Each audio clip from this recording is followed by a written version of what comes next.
말씀 같이 보겠습니다. 지난주에 저희들이 회개치 않는 우리들의 그 습성에 대해서 같이 나눴습니다.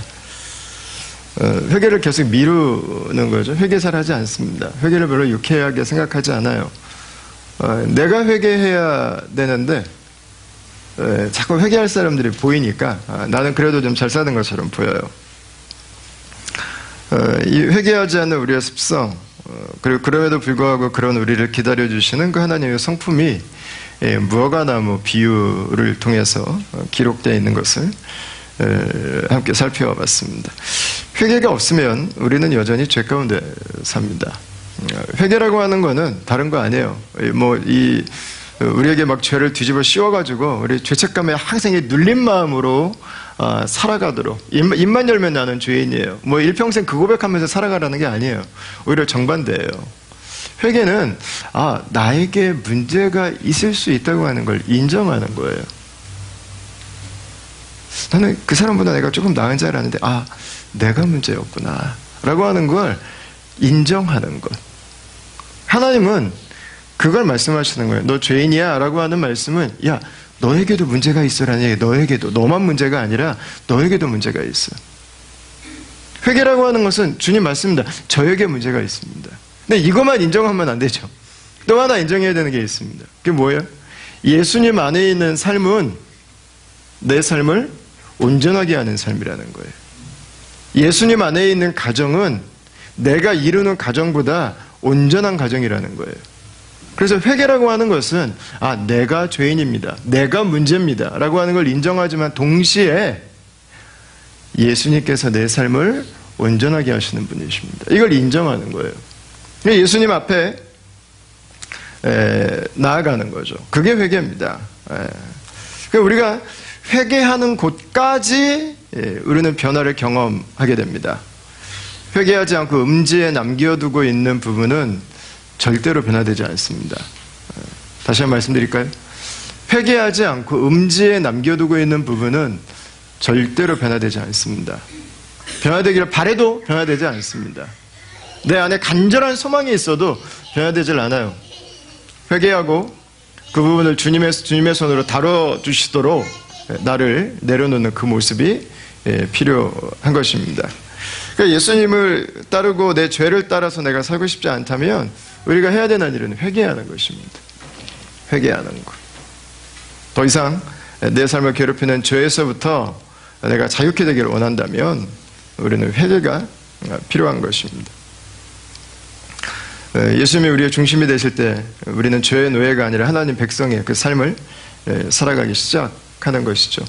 저는 우리 가운데 아직까지 예수 그리스도를 영접하지 않으신 분이 계시다면 그 예수님을 꼭 영접하시게 되기를 바랍니다. 반드시 영접하시기를 바랍니다. 절대로 영접하시기를 바랍니다. 후회치 않는 새로운 인생은 예수님 안에 있는 거예요. 우리 시대에는 여러 가지 이유로 예수님을 영접하는 것을 거절합니다. 회개를 미루는 습성처럼 우리는 회개를 잘 하고 싶어 하지 않아요. 계속 미뤄요. 교회 안 다니는 사람이 회개를 미루면 죄를 따라 살아가는 거고요. 교회 다니는 사람이 회개를 미루면 교회적인 용어들로 포장해서 여전히 죄를 따라 살아가는 것입니다. 차이는 없습니다. 그냥 종교적인 용어들과 행동으로 나를 포장하면서도 얼마든지 죄를 따라서 살아갈 수 있는 것입니다. 기회는 언제냐면 기회는 지금이에요. 지금.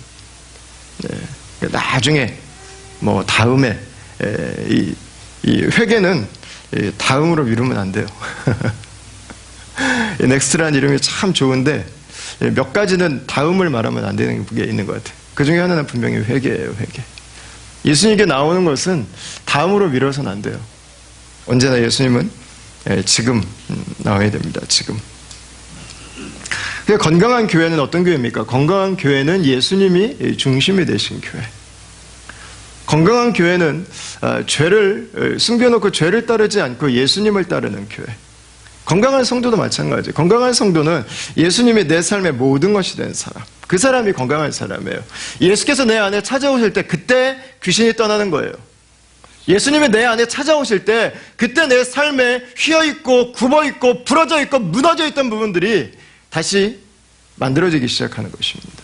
예수님이 내 삶에 찾아올 때 내 삶에 깨트리지 못했던 징크스들을 비로소 깨트려버리게 됩니다. 예수님이 내 삶에 찾아올 때 염려와 걱정이 팔자였던 사람들이 그것들로부터 자유케 되는 것입니다. 예수님이 내 삶에 찾아올 때 그 망가진 인생이 다시 회복되고 치유를 경험하고요. 그 무너진 관계들이 다시 세워지기 시작하는 것이죠. 여러분, 저와 여러분들이 다 같이 그 예수님 안에서 살게 되기를 축복합니다. 그리고 예수님 안에서 교제하게 될 수 있기를 바랍니다. 죄를 고백하고 그 죄를 성령 안에서 죽이고, 여러분 예수님 안에서 살아가십시오. 예수님 안에서. 그게 우리가 모여서 예배하고 우리가 함께 양육하고 우리가 세상을 섬기는 바로 그 이유입니다. 어떤 분들은 이렇게 말씀하세요. 나는 어쩔 수 없이 죄 안에 거한다고. 아니요, 그거는 핑계예요. 거짓말이에요. 거짓말. 철저하게 내가 죄의 노예가 돼서 살아가고 있는 것을 정당화하고 있는 거예요. 나는 어쩔 수 없이 죄 가운데 거하고 있습니다. 어쩔 수 없이는 없어요. 거기에는 하나님 안에서 불가능은 없어요. 예수님 안에서 회복되지 못할 것은 없어요. 얼마든지 이겨낼 수 있어요.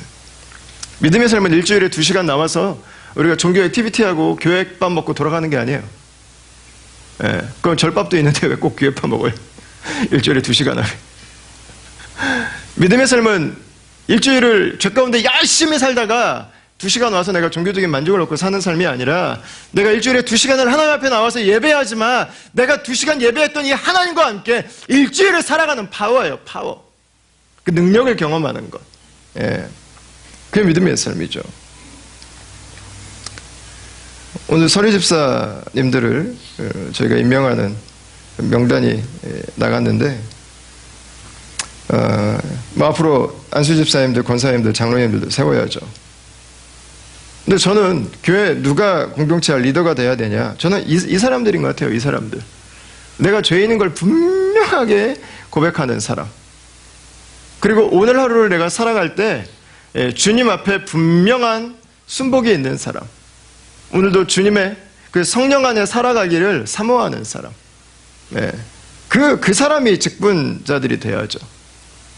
교회 오래 다녔다고 직분자 세우고, 일 많이 한다고 직분자 세우고, 천만의 말씀이에요. 천만의 말씀. 리더는 아무나 될 수 없는 거예요. 내 삶에서 죄가 깨지고 하나님의 의가 승리하는 그 기쁨을 아는 사람이어야 돼요.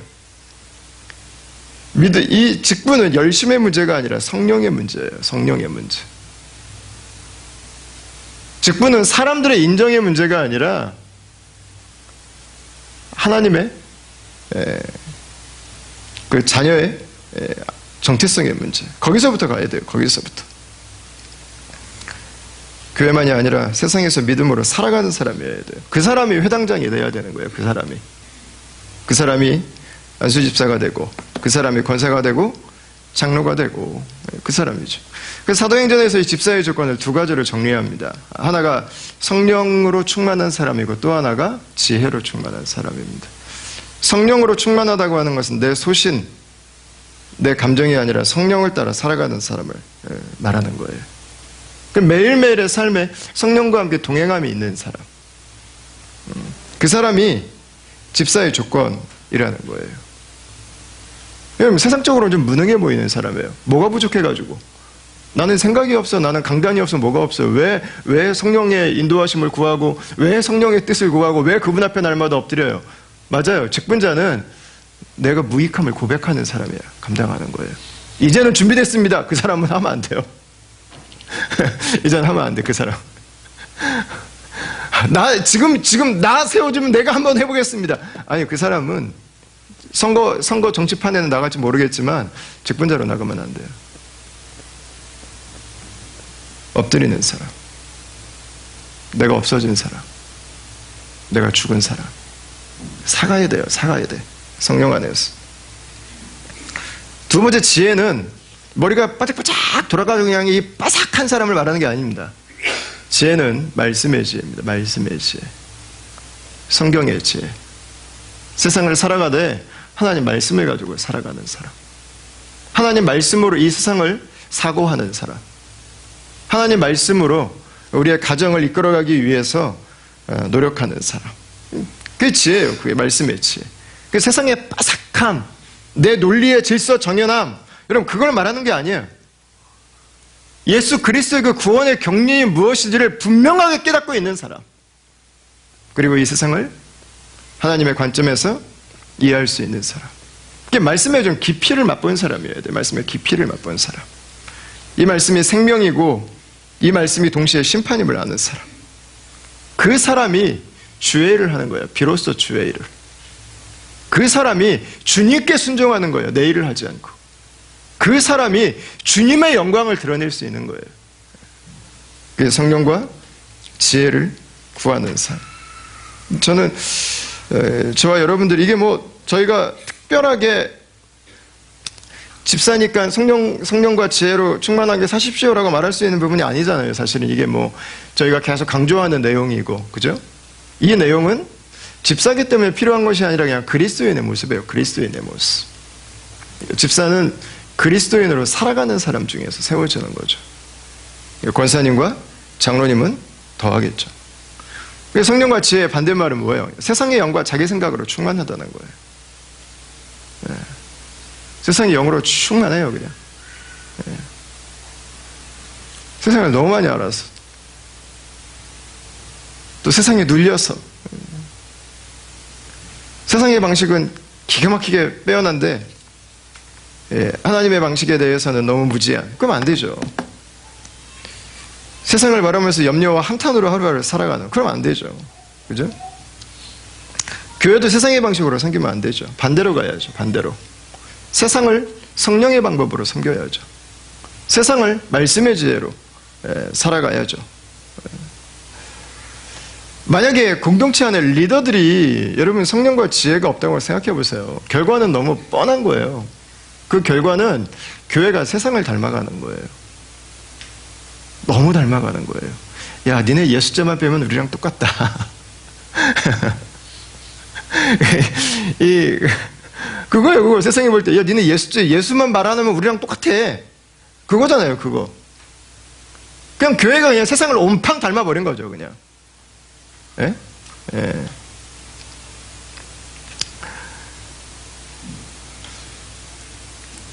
성령과 지혜가 없으면 교회는 세상을 닮아가요. 우리가 공동체로 함께 살아가면서 우리의 삶의 가장 기본이죠. 성경과 성령으로 살아가는 것. 여러분 그 삶이 우리에게 좀 강력하게 일어날 수 있기를 바랍니다. 강력하게. 세상의 방식을 자꾸 교회 안으로 끌어들여오지 말고요. 세상에서 일하던 방식이 교회 일하던 방식이 되면 안 되고요. 성령께서 일하시는 방식, 예수님께서 우리에게 보여주신 방식, 그 방식이 우리 안에서 경험이 돼야 그게 세상으로 나가든지 말든지 할 거 아니에요. 우리 안에서 모르는데 그걸 무슨 세상을 변화시키고 무슨 세상을 섬기고 뭘 할 수 있겠어요? 뭘 할 수 있겠어? 그게 없으면 그냥 교회는 자기 소견 발표장 돼요. 소견 발표장. 당신은 이 말하고 나는 이 말하고 그냥 다 소견에 옳은 대로 말하면서 일로 가야 돼 절로 가야 돼 싸우는 것밖에 남은 일이 없다고요. 성령과 지혜가 없다면. 그래서 교회는 성령과 지혜 안에 머물기 위해서 힘을 써야 합니다. 함께 성령 안에 거하기 위해서 그분 앞에 엎드리는 자리에 같이 모일 수 있어야 돼요. 그리고 그분의 말씀을 배우고 그분의 말씀을 듣고 그분의 말씀을 깨닫고 그분의 말씀을 내 삶에 가지고 살아가는 그 자리에서 우리는 만나야 돼요. 그래야 이 다양한 사람들이 모인 교회가 하나 될 수 있어요. 예. 이 말은 바꿔서 말하면 내가 만약에 기도의 삶이 무너져 있고 내가 만약에 말씀하는 오늘도 순종하며 살아가기 위한 처절한 몸부림이 없다면 그냥 얘기를 하지 않는 게 좋아요. 예. 그러면 결국 내 생각 나와요. 내 생각. 생각은요 300명 모이면 300명 다 다르고요 500명 모이면 500명 다 달라요. 누구 말을 듣겠어요? 누구 말을 들어? 교회는 하나님께서 성경을 통해서 무엇이라고 말씀하신가를 듣는 곳이에요. 교회는 성령께서 우리에게 무엇이라고 말씀하신가를 듣는 곳이에요. 같이 우리가 주님 앞에서 모여서 그분의 음성을 듣는 거죠. 저는 어제 한 순에서 모임을 가지신데 저희 목회자들을 초청해 주셔가지고 같이 점심을 먹고 왔는데 갔다 와서 사무실에 앉아서 이 설교 마무리를 하는데 계속 눈물이 나서 힘들었어요. 그 한마디가 제 마음에 딱 꽂혔어요. 이게 지워지질 않더라고요. 목사님, 성도들 가운데서 성령께 순종하면서 하나님 앞에 살려고 하면 다른 성도들의 눈에 날 때가 있다는 거예요. 그 말씀이 지워지질 않아요. 지워지질 않아. 이 말씀이 저에게서 지워지지 않은 이유는 뭐냐면 혹시 우리 목회자들이 이렇게 살고 있는 건 아닌가라는 생각 때문에 너무 마음이 좀 괴로웠어요. 사무실에 와가지고. 네.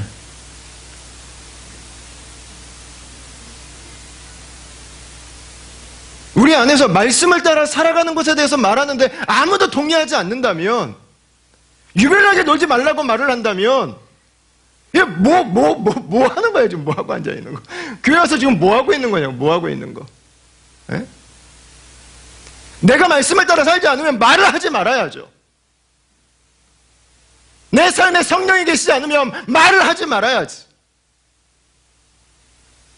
여러분, 근데 그게 안타깝게도 저는 목회자들 안에 있는 모습이 아닌가라는 생각이 들어요. 그게 더 아팠어요.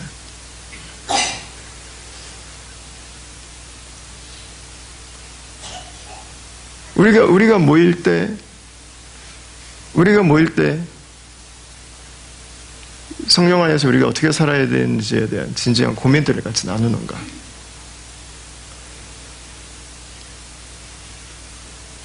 저 여러분들과 함께 교제를 하는데 안 그럴 때가 있는 것 같아요. 우리의 관심이 딴 데가 있을 때가 있어요. 이해는 해요, 제가. 너무 힘드세요, 목회들이. 개인의 삶이 너무 어려운 분들이 많아요. 목회 얘기를 별로 안 하고 싶은 거예요. 하나님께서 우리를 통해서 어떤 순종을, 이것보다 그냥 세상의 이야기를 그냥 나누고 싶은 거예요. 그 말씀을 제가 마음이 너무 아팠어요. 너무 아팠어. 오늘 아침에 찬양 시작했는데도 못 나오겠어요. 하나님이 자꾸 기도를 시키셔가지고. 사실 여기서 지금 제가 붙들려가지고 못 나오고 있었어요. 못 나오고 있었어. 여러분 찬양하시는데.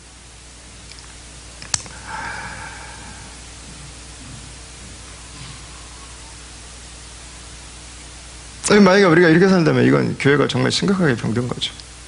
심각하게 병든 거. 여러분, 말씀과 성령으로 살기를 바랍니다. 진심으로 바랍니다. 그게 교회예요. 그게 교회. 이건 바꿔서 말하면은요, 하나의 순위, 하나의 교회가 말씀과 성령 안에 거하겠다고 결단하고 살아가는 순간에 여러분, 세상에는요 놀라운 일이 일어날 거예요. 세상이 절대로 맹성맹성할 수 없을 거예요. 아마 한두 사람을 넘어서 한 교회가 성령과 성경 안에, 말씀 안에 살아간다면 여러분 달라질 거예요. 달라져. 예. 저는 요즘에 두 번째 분립개척을 생각하면서 다음 교회 처음 개척할 때 생각을 해요. 제가 그때 가지고 있던 마음 중에 하나가,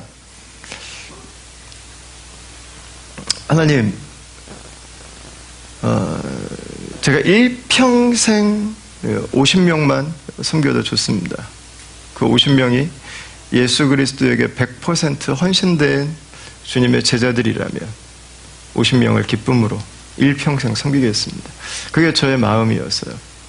제가 50명을 생각한 건 교회는 절대로 커지면 안 되라는 생각은 아니었어요. 제가 50명을 생각한 건 다른 이유였어요. 러시아 혁명을 이끌었던 볼셰비키가 감옥에 있으면서 그가 날마다 외쳤던 구호였어요. 공산주의 세상에 붙잡혀 있는 젊은이들 50명만 나에게 있다면 내가 이 세상을 공산주의로 뒤바꾸겠다고 그가 감옥에서 날마다 외쳤던 말이었어요. 저는 그걸 보면서 약간 좀 열도 받았어요, 저는. 아니, 교회 다니는 사람들은 왜 50명이 아니라 500명이 아니라 5,000명이 아니라 5만 명이 아니라 이렇게 많은데 왜 50명의 젊은이로 한 사람은 세상을 바꾸겠다고 자신을 하는데 왜 예수 그리스도의 복음을 가지고 살아가는 우리가 이 세상에 대해서 이렇게 나약하냐는 거예요. 왜 이 세상에 이렇게 무능하게 살아가느냐는 거예요. 우리가 복음 안에서 구하고 있는 것이 맞느냐는 거예요. 그러니까 저의 관심은, 저의 기도는 50명이 아니에요. 100% 그리스도에게 헌신된 제자였어요. 100% 헌신된 제자. 그 제자들이 50명만 만들어진다면 시드니라고 하는 이 도시에 어떤 일이 일어날 수 있을까? 저는 그걸 좀 한번 보고 싶었던 거예요. 그걸. 지금도 저는 그 마음이 조금도 변함이 없어요. 숫자는 중요하지 않아요. 무조건 적게 모여야 돼. 무조건 많이 모여야 돼. 저는 숫자에 대해서 생각해 본 적이 없어요. 저의 관심은 100% 예수 그리스도에게 헌신된 제자인 사람이에요. 살다 보면 90%의 헌신과 100%의 헌신은 달라요. 별 차이 안 하는 것 같지만요, 명확히 달라요. 90%의 헌신도 놀랍지만 90%의 헌신도 결정적인 순간에는 타협점을 찾아요. 결정적인 순간에는 피해 나갈 구멍을 다 만들어요. 그래서 그리스도인들이 모였음에도 불구하고 우리가 세상에서 얼마나 더 많은 세상 사람들의 일을 똑같이 할 수 있는가가 우리의 주된 관심사가 돼요. 그래도 교회 다녀도 이건 해도 되고 저건 해도 되고 세상에서 내가 해야 될 일에 관심이 많아요. 이 타협의 영성, 타협의 영성에 붙들려 있어요. 해도 되죠. 뭐 안 될 게 뭐가 있겠어요. 다 해도 돼요. 여러분, 그러나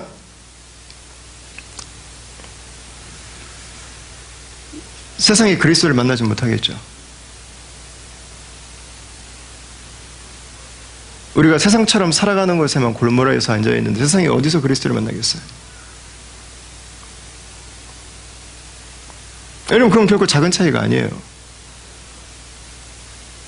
내가 그리스도로 살아가는 것은 내가 세상 안에서 살아가면서 안도감을 갖고 위안을 받고 이대로 살기 위한 더 좋은 명분을 발견해가기 위한 시간들이 아니잖아요.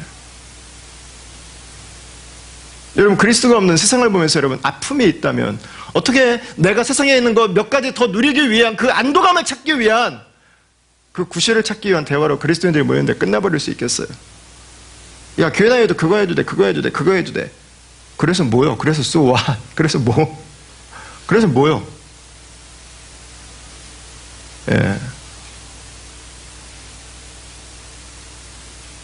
여러분, 그리스도가 없는 거 한 사람을 보면 여러분 눈물이 있습니다. 눈물. 그리스도가 없는 이 세상의 시스템에 대한 여러분 분노가 있습니까? 그리스도가 없어서 아파하는 거 한 가정을 바라본 여러분 긍휼이 있습니까? 그러면 어찌 우리가 여러분 세상을 바라보면서 여러분 내 마음에 일어나고 있는 그 분노가 불이 되고 그 불이 기도가 되지 않을 수 있겠어요? 어떻게 그들에게 그리스도를 나누기 위한 우리의 헌신이, 우리의 내려놓음이, 우리의 포기가, 우리의 자기 부인이 나오지 않을 수 있겠어요?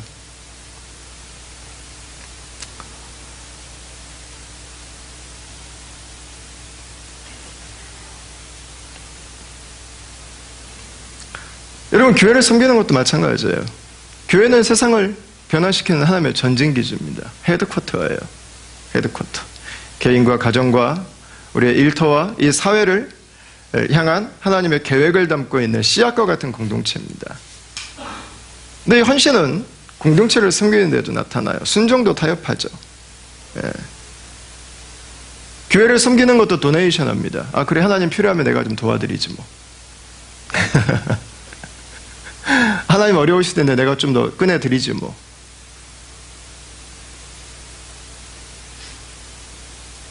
주의 나라를 위해서 더 내놓는 법이 없어요. 더 내놓으면 흥분하죠. 왜 그러냐고.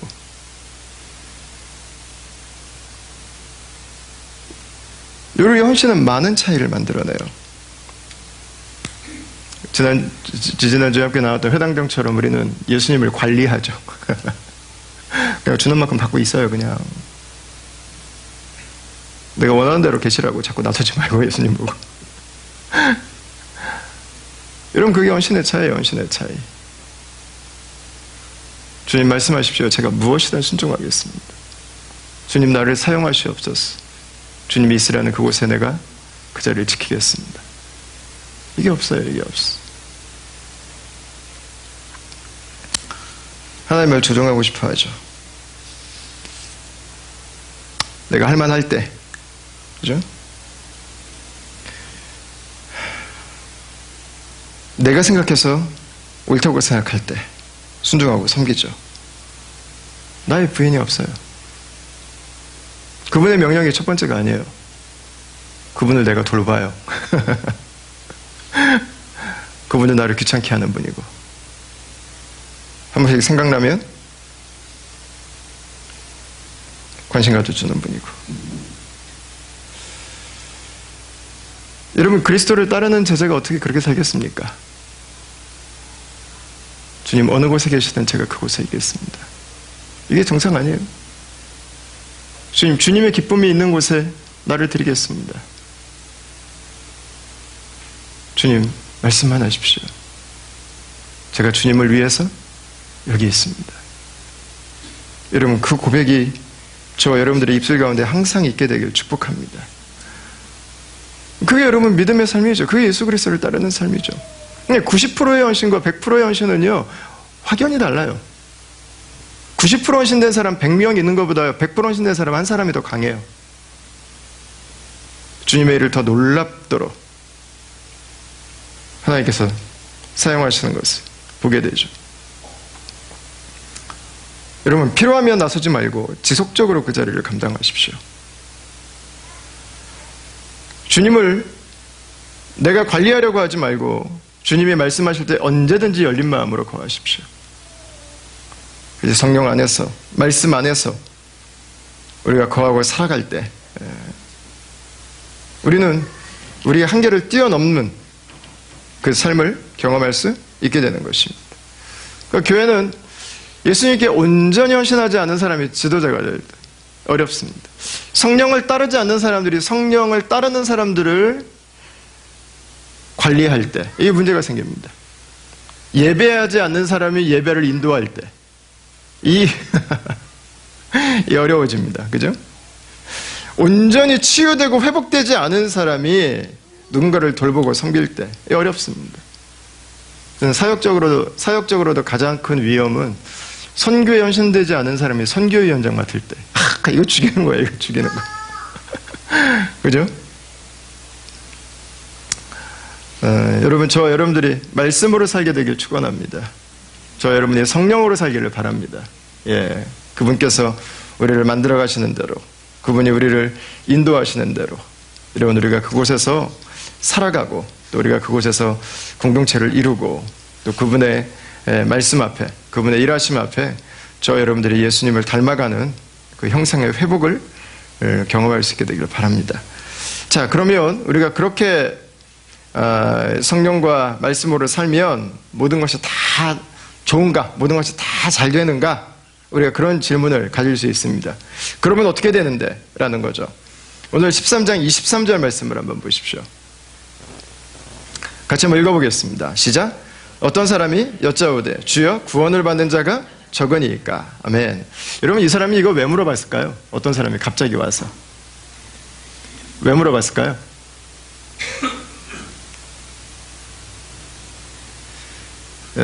예수님이 막 병자를 고치시고 오병이어 사건을 일으키시고 할 때는 예수님을 따르는 사람들이 많았어요. 너무 많아가지고 예수님이 주체할 수가 없었어요. 근데 어느 순간 보니까 어떻게 돼버렸어요? 예수님을 따르는 사람이 남아있질 않아요. 예. 그 지금 물어보고 있는 거예요. 아니, 그 헌신으로 아니 그렇게 열심히 예수님 기도하면서 그렇게 밤에 잠도 안 자시면서 하나님의 일을 섬기셨는데 점점점 가다가 보면 더 많은 사람들이 붙고 더 많은 사람들이 헌신하고 더 많은 사람들이 예수님을 따라야 되는데 점점 예수님 이 꼬리가 점점 짧아지는 거죠. 남아있지 않은 거예요. 그럼 물어보는 거예요. 예수님, 아니 그렇게 열심히 섬기셨는데 별로 없네요, 사람이. 예수님 말씀하신 그 구원에 동참하는 사람이 좀 원래 적은 건가요? 이 안에는 약간의 냉소가 들어있어요. 그런데 열매만 줄어드냐? 그렇지 않아요. 어디까지 가게 돼요? 반대하는 사람들이 나와요. 반대하는 사람. 예루살렘을 못 가게 하려는 사람. 거기에 가서 예수님이 기적을 행하시고 예수님이 이 예루살렘 사회에 노출되면 이 예수 그리스도를 향한 이 어텐션이 가지고 올 사회의 혼란 때문에 예수님을 막는 사람들이 나와요. 가면 안 된다고 당신. 이 길을 죽이려고 계획을 하고 예수님을 보고 사단의 조종이라고 말을 하고 당신이 지금 질서를 어지럽히고 있고 예수님을 반대하는 사람들이 나오고 있다고요. 그러니까 이 질문이 나올 법하죠. 예수님 지금 그 정도의 헌신, 그 정도의 탁월한 사역, 당신 같은 고매한 인격, 우리는 도무지 따를 수 없는 당신의 그 도덕적이고 윤리적인 수준, 당신의 모습을 보면 완벽한 것 같습니다. 그런데 당신이 지금 추구하고 있는 이 천국 확장 사역이 예수님 당신이 볼 때는 성공적이라고 생각하십니까? 라는 질문이 나오게 되죠. 자, 예수님이 이거에 대해서 24절에서 이렇게 대답을 하세요. 같이 한번 읽어볼까요? 24절. 나오나요?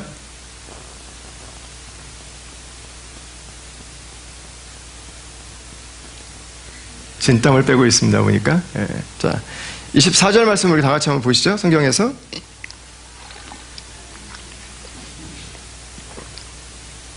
같이 한번 읽겠습니다.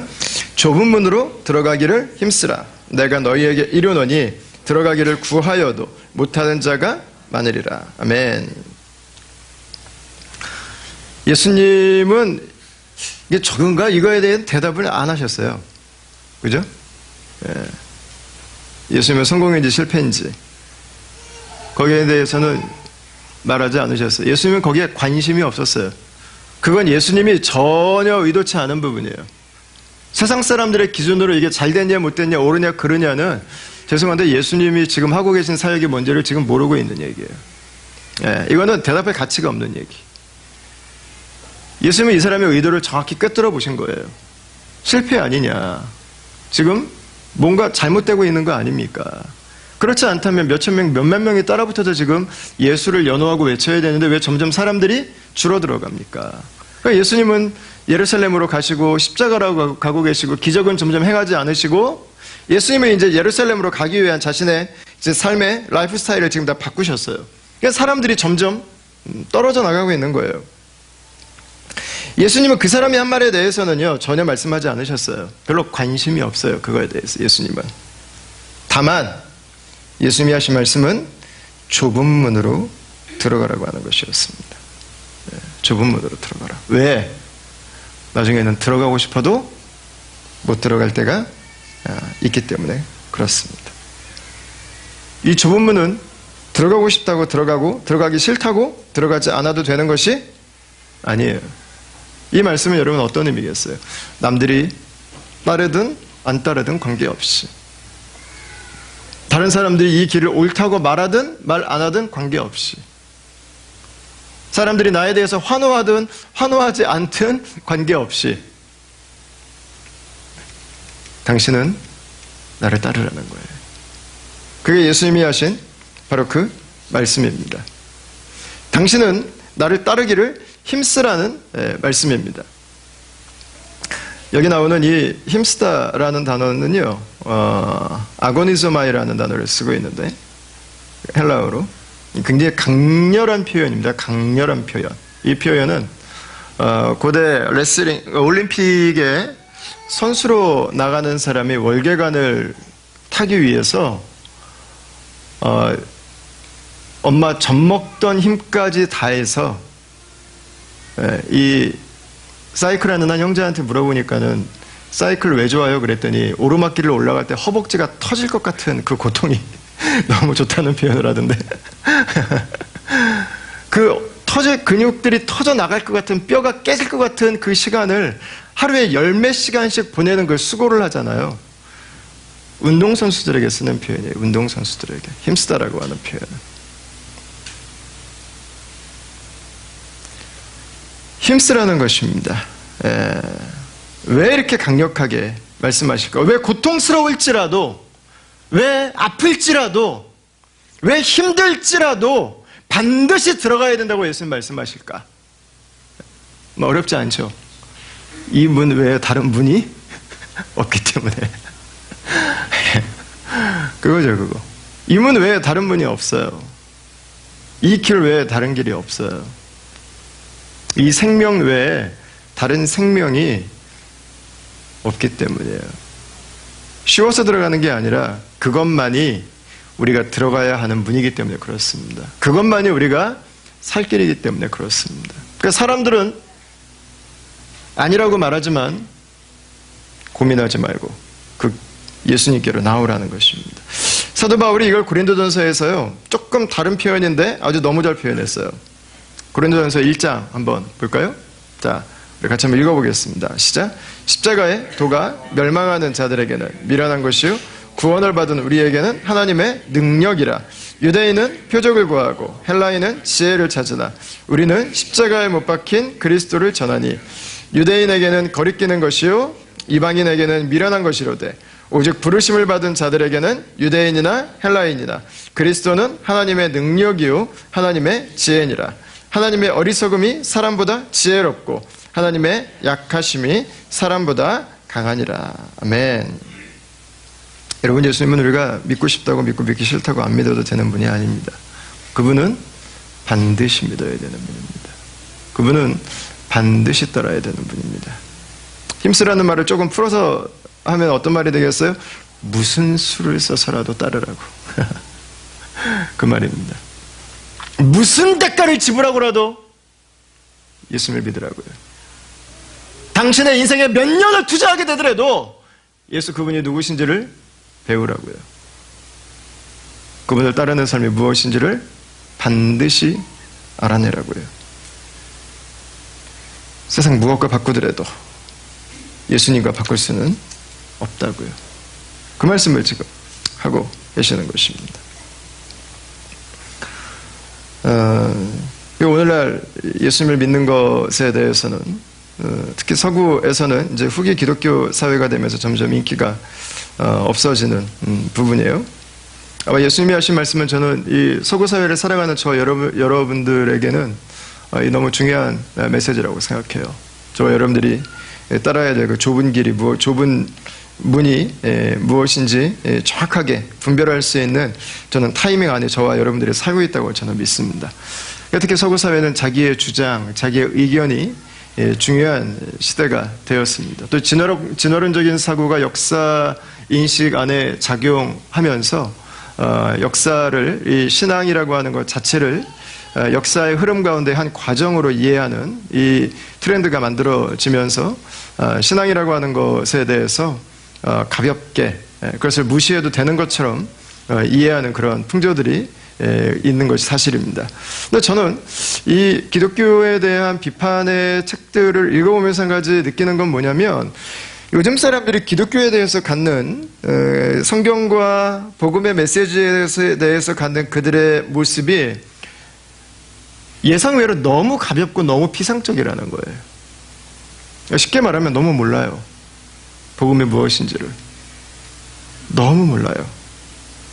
너무 자신의 그 몇 가지 관점만 가지고 기독교를 비판하고 이 기독교 신앙 자체를 무시하려고 하는 것들을 볼 수 있습니다. 그 비판하려면 좀 더 알아보고 하면 좋죠. 그죠? 여러분 가운데서도 나 예수님 죽어도 못 믿겠다 하면 그래도 전 세계 인구의 27억이 따르고 있는데 지금 예수님을 그걸 내 인생에 몇 년은 한번 알아봐야 되지 않겠어요, 그분은?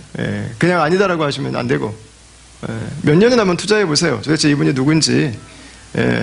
그렇게 성경 열심히 비판하는데 하나님 없다고 하고 예수님 사기꾼이라고 하고 이렇게 열심히 비판하는데, 안타까운 건 뭐냐면, 안타까운 것은 꿈자리 뒤숭숭하면 몇 날 며칠 불안해서 잠을 못 잔다는 거예요.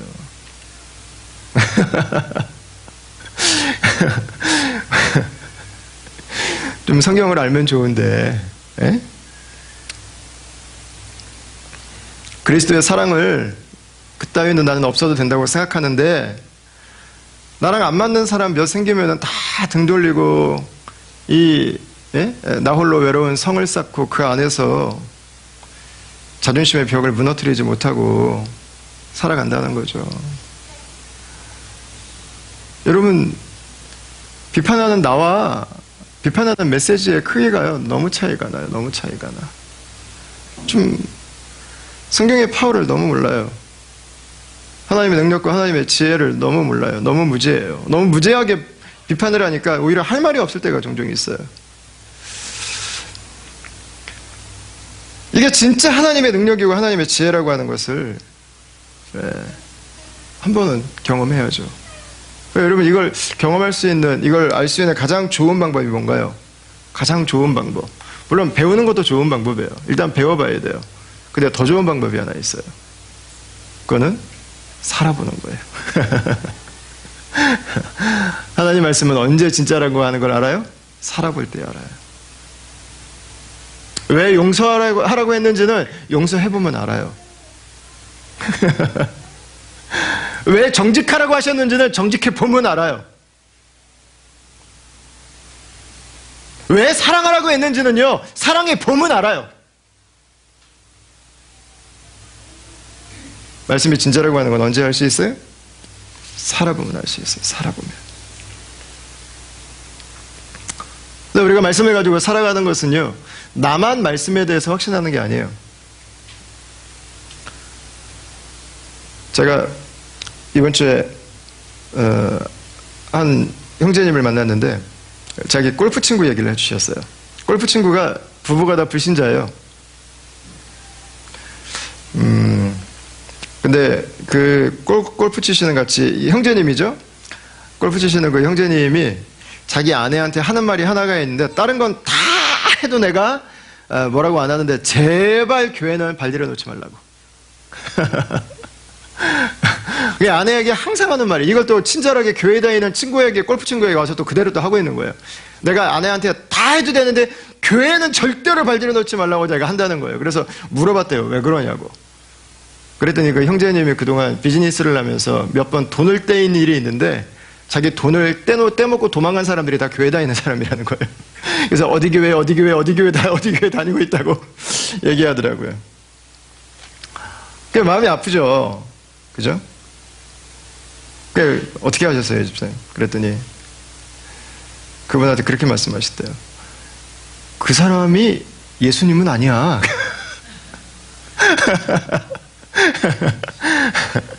아니, 그렇다고 교회를 발을 못 들여놓게 하면 어떻게, 그 사람이 하나님 대리자는 아니잖아. 대처를 아주 지혜롭게 잘 하셨죠. 그죠? 우리가 예수님은 아니죠. 그죠?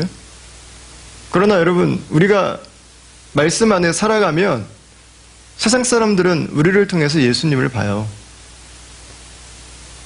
근데 우리가 말씀 안에 살아가지 않으면 세상은 예수님을 몰라요.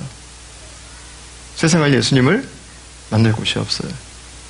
우리가 말씀을 가지고 살아가는 것은요, 내가 말씀이 진짜라고 하는 것을 경험할 뿐만 아니라 세상이 말씀이 진짜라고 하는 것을 경험하게 해줘요. 그래서 말씀을 가지고 살아가는 것은 우리에게 있어서는 말씀이 무엇인지를 경험할 수 있는 가장 강력한 방법이 되는 거예요. 자, 25절을 한번 읽겠습니다. 25절 있나요? 예, 같이 한번 읽겠습니다. 시작.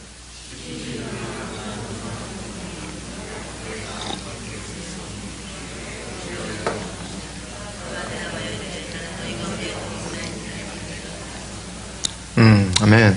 예수님 별로 인기가 생각보다 없으시네요. 예수님 생각보다 성공이 좀 별로네요. 라고 말하는 사람에게 예수님은 좁은 문으로 들어가라고 말씀하셨어요. 그리고 그 좁은 문으로 들어가는 것을 힘써서 들어가야 되는 이유 두 가지를 말씀해 주셨어요. 첫 번째, 그 구원이 한시적이라고 하는 것. 구원의 문이 닫힐 때가 있다고 하는 것. 구원의 교회는 살아있을 동안만 있습니다. 한시적입니다. 80년의 인생은 그냥 주신 것이 아닙니다. 우리가 예수님께로 나아갈 수 있는 절호의 찬스라고 생각하면 좋습니다. 두 번째, 우리를 구원하시는 주님께서 우리를 심판하시는 주님도 된다고 하는 것입니다. 저는 이게 주님을 부인하고 주님을 거절하는 자들이 마지막에 겪게 될 인생의 최대 아이러니일 거라고 생각해요.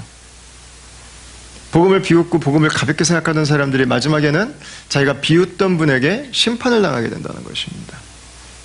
구원의 주님이라고, 사랑의 주님이라고 알고 있던 그분이 심판의 주와 공의의 주로 눈앞에 나타나는 것을 보게 된다는 것입니다. 늦기 전에 주께로 나오라고 하는 것입니다. 그러면 이 믿음을 따라 살아가는 삶은 그렇게 어렵고 힘들고 힘써서 인상을 찌푸리면서 들어가기만 해야 되는 것인가? 전혀 그렇지 않습니다. 28절에서 30절을 한번 보시죠. 같이 한번 읽겠습니다. 너희가 아브라함과 이삭과 야곱과 모든 선지자는 하나님 나라에 있고 오직 너희는 밖에 쫓겨난 것을 볼 때에 거기서 슬피 울며 이를 갈리라. 사람들이 동서남북으로부터 와서 하나님의 나라 잔치에 참여하리니 보라, 나중된 자로서 먼저 될 자가 있고 먼저 된 자로서 나중될 자도 있느니라 하시니라. 아멘. 아브라함과 이삭과 야곱 모든 선지자 누굽니까? 언약의 계승자들입니다. 언약의 계승자들. 네. 하나님이 아브라함에게 주셨던 아브라함 12장이 아브라함 언약, 그리고 하나님이 이스라엘 백성들과 맺으셨던 출애굽기 19장에 나오는 시내산 언약. 하나님께서 이 주신 언약의 계승자들의 리스트가 지금 쭉 나오고 있는 거예요. 아브라함, 이삭, 야곱, 그 이외에 모세를 위시한 선지자들이 나오고 있습니다. 그럼 예수님은 누구세요? 예수님은 이 구약의 언약의 완성자세요. 완성자. 그 언약을 이루시는 분으로 우리 눈앞에 와 계신 것입니다. 예전에는 언약을 믿으면 됐어요. 언약의 백성이면 됐어요. 근데 이제 기준이 바뀌어요. 어떻게? 예수 그리스도가 언약의 기준이 됩니다. 예수님 안에 들어와 있으면 언약의 백성이 되고, 예수님을 거절하면 하나님의 구원의 언약과 하나님의 그 보호의 언약과 하나님의 생명의 언약과는 관계없는 언약에서 제외되는 것입니다. 자, 이제는 예수님께로 가야 되는 거예요. 예수님께로 가야 되는 거. 예수님께서 우리의 기준이 되시기 때문에 그렇습니다. 그래서 예수님께서는 그 언약의 기준이 된 예수님을 계속해서 십자가를 향해서 가지고 계세요. 유대인들이 자신을 거절할 것도 아셨고, 또 빌라도의 학살이 예루살렘에서 일어난 것도 아셨고, 또 헤롯 안디바가 자신을 죽이려고 하고 있다고 하는 것도 오늘 본문 말씀해 보면 31절과 32절 말씀에 기록하고 있습니다. 유대인 지도자들이 예수님의 길을 막으려고 하고 있어요. 그럼에도 불구하고 예수님은 계속해서 그 자신의 십자가의 길을 가고 있습니다.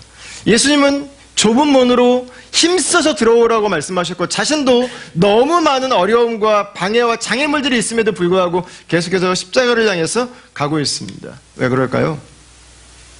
그 뒤에 예수님이 보시는 비전이 있기 때문에 그래요. 예수님은 역사를 내다보고 계셨어요. 그 뒤에도 뭐가 있습니까? 수많은 이방인들이 동서남북에서 와서 하나님의 나라에 참여하게 된다고 하는 것입니다. 예수님은 이걸 보셨어요. 하나님 나라의 잔치에 참여하게 된다 그랬어요. 죄와 우상과 종교의 영에 붙잡혀 있던 그 사람들이 예수께 나와서 새 생명과 하나님이 우리에게 주시는 새로운 삶을 누리게 된다고 하는 것이죠.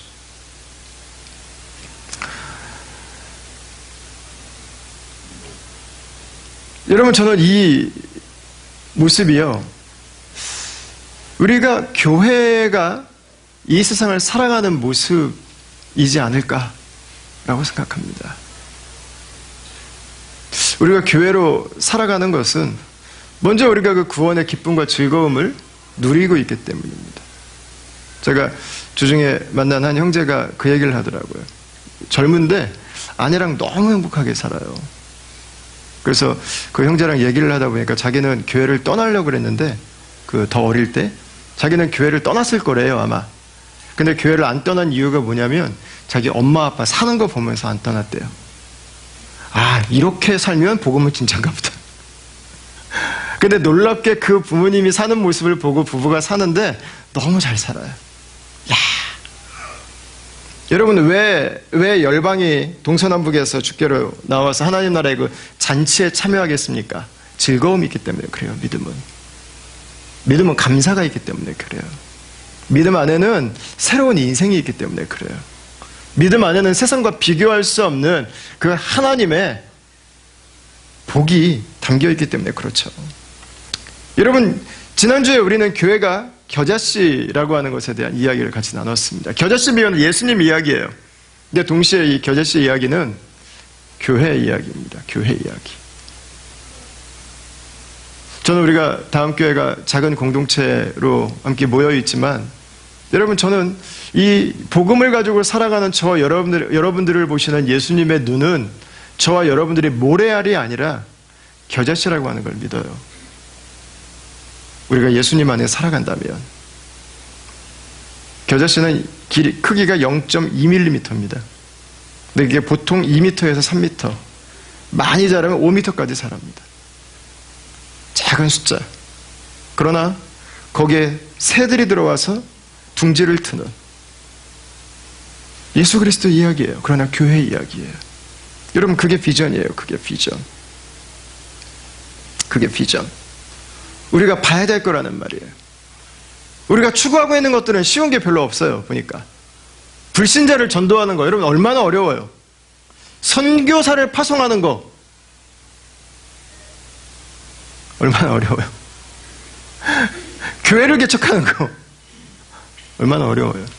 뭐 쉬운 게 별로 없어요. 열방의 복음을 전하는 거, 지역사회를 섬기는 거, 가정을 건강하게 만드는 거, 이 도시 안에 하나님의 나라의 숲을 이뤄가는 거, 여러분 뭐 쉬운 게 하나도 없어요. 근데 한 가지를 보죠. 겨자씨의 축복이에요. 겨자씨의 축복. 동서남북에서 열방이 예수 그리스도께 나와서 하나님 나라의 그 복을, 하나님 나라의 그 즐거움을, 하나님 나라의 감격과 기쁨을 맛보는 것입니다. 제가 두 번째 교회를 개척하는 것도 여러분 출산하는 겁니다. 출산하는 거. 출산은 고통스러운 작업이에요. 그러나 엄마들이 그걸 견디는 이유는 생명의 기쁨 때문입니다. 두 번째 공동체는 저희 공동체 전체적으로 고통이 될 거예요. 아마 아플 거예요. 이가 다 들뜨고 뼈 마디마디가 늘어나는 그 고통을 감수해야 될 수도 있어요. 여러분, 그러나 출산하지 않으면 생명을 낳을 수가 없어요. 감당해야 돼요. 그죠? 샌더가 돼서 축복하면서 자녀들을 키울 수 있어야죠.